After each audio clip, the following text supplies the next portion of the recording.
ہمارے channel AGO official کو subscribe کریں اور نئی اپڈیٹس کے لیے گھنٹی کے بٹن کو ضرور دبائیں۔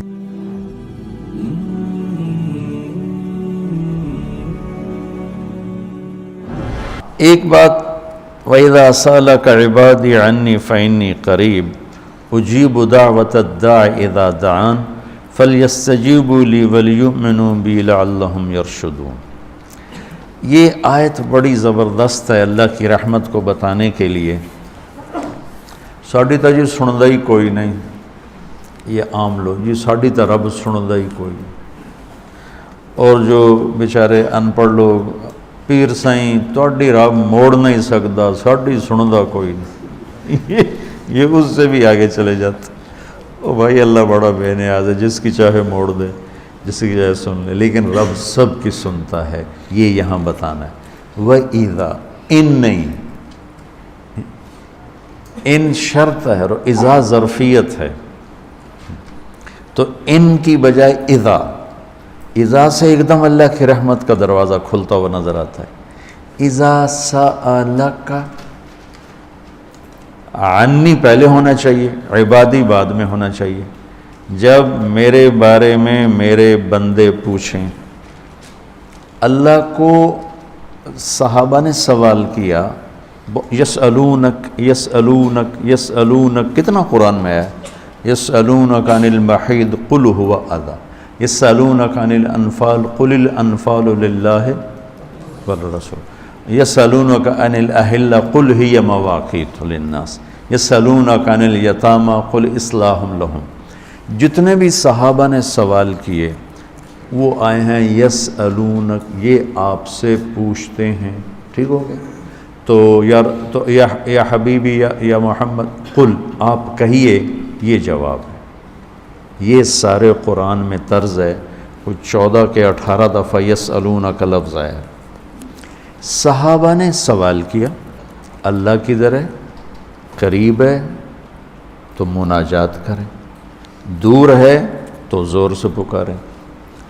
تو اس پر آیت یوں اترنی چاہیے تھی، یسألونک عنی، جیسے باقی آ رہا ہے سارے سوالوں کا جو لفظ آیا ہے یسألون، آپ سے پوچھتے ہیں، تو یہاں بھی ہونا چاہیے تھا آپ سے پوچھتے ہیں، عنی میرے بارے میں، قل تو آپ کہیے، ہوا قریب، کہ وہ تمہارے قریب ہے۔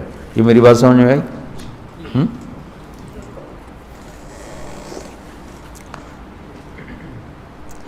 یہاں اللہ تعالیٰ نے وَإِذَا سَأَلَكَ، یسألون کا مطلب ہے کہ ابھی یہ جواب ہے، بعد میں بدل سکتا ہے۔ یسألونک عن کذا قل ہوا، تو یسألونک اور قل ہوا میں حتمی نہیں ہے، ابھی یہ بات ہے، کل کو بدل بھی سکتی ہے۔ اذا کا مطلب ہے کہ یہ ابدی جواب ہے، یہ جواب قابل تبدیل نہیں ہے، یہ آگے جو جواب آئے گا وہ ہمیشہ کے لیے ہے۔ اب سنو، وَإِذَا سَأَلَكَ عِبَادِي عَنِّي، اپنے آپ کو بعد میں ذکر کیا اور اپنے بندوں کو پہلے ذکر کیا۔ اِذَا سَأَلَكَ الناس المومنون، یہ آ سکتا ہے نا، العباد، اذا سألک العباد، کیا کہا عبادی، اللہ کو یہ سوال اتنا پسند آیا، اللہ کہ تم تو ہو ہی میرے بندے، میرے بارے میں اپنے آپ کو بعد میں ذکر کیا اور عبادی کو پہلے ذکر کیا۔ اب میں ایک مثال دیتا ہوں، آگے جو فإنی قریب، میں پوچھتا ہوں مولوی شاہد صاحب سے کہ مولوی عدنان کدھر ہیں، تو مولوی شاہد صاحب کے ذمہ ہے جواب دینا کہ جی یہ بیٹھے ہیں، ٹھیک ہے نا۔ میں پوچھتا ہوں مولوی شاہد مولوی عدنان کدھر ہیں، تو مولوی شاہد کے جواب دینے سے پہلے مولوی عدنان کہ جی میں ہوں، کوئی فرق ہوگا؟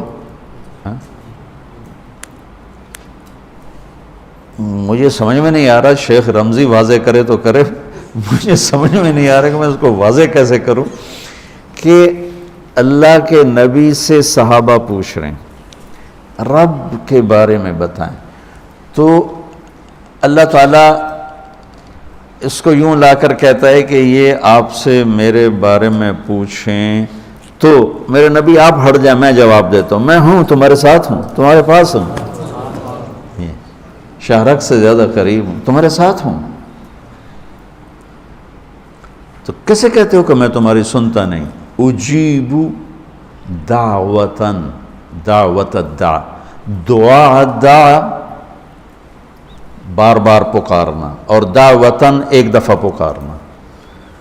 اللہ اس آیت میں کہہ رہا ہے کہ جو زندگی میں جس نے مجھے کبھی ایک دفعہ بھی پکارا ہو، میں اس کی دعا پر بھی لبیک کہتا ہوں۔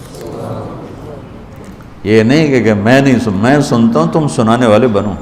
ہم تو مائل بکرم ہیں، کوئی سائل ہی نہیں، راہ دکھلائیں کسے راہ رو منزل ہی نہیں۔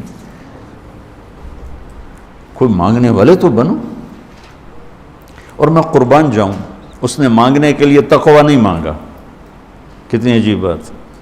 اللہ کو پتہ ہے ہر آدمی تو تقوی والا نہیں ہو سکتا، نہیں، اور ہر آدمی علامہ بھی نہیں ہو سکتا، تہجد گزار بھی نہیں ہو سکتا ہے، نمازی بھی نہیں ہو سکتا ہے۔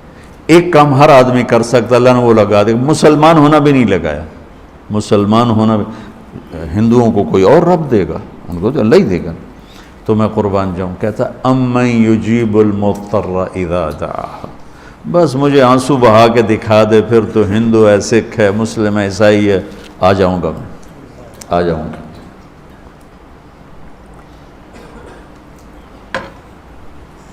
سب کی سنتا ہے۔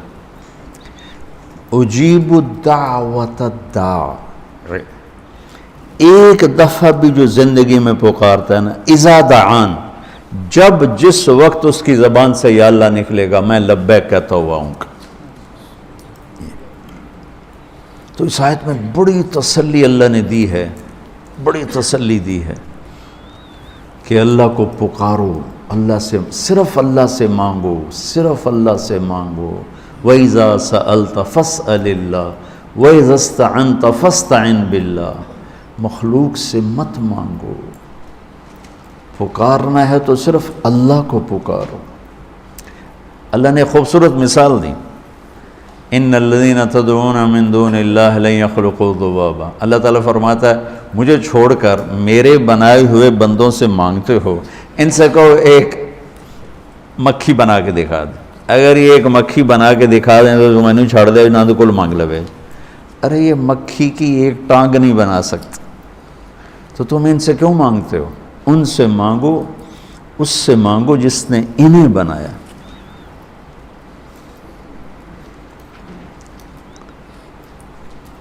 تو اس آیت میں اللہ نے بڑی تسلی دی ہے کہ تم مانگنے والے رو دھو کے میرے سامنے رونا سیکھ لو، کر دوں گا، مضطر بن کے دکھا دو۔ جیسے ہمارے ہاں دعائیں مانگی جاتی ہیں، ہاتھ ادھر ہوتے ہیں اور گا گا کے ربنا آتنا، یہ دعا ہے؟ یہ تو دعا کا مذاق ہے، اس کو دعا کہتے ہیں۔ اور پیچھے نمازیوں کو کوئی ہوش نہیں ہوتا کہ مولوی صاحب کیا دعا مانگ رہے ہیں۔ دعا تو ایک پکار، ایک فریاد ہے، عرش کو ہلا دے اگر کوئی تڑپ کے اللہ کو دکھا دے تو۔ اس کے بعد ایک بڑی خوبصورت بات آئی ہے، وہ بتانا چاہتا ہوں۔ احل لکم لیلۃ الصیام الرفث الی نسائکم ہن لباس لکم وانتم لباس لہن، بس یہ بتانا اتنی بڑی خیر کا ہے، اتنی بڑی سبحان اللہ۔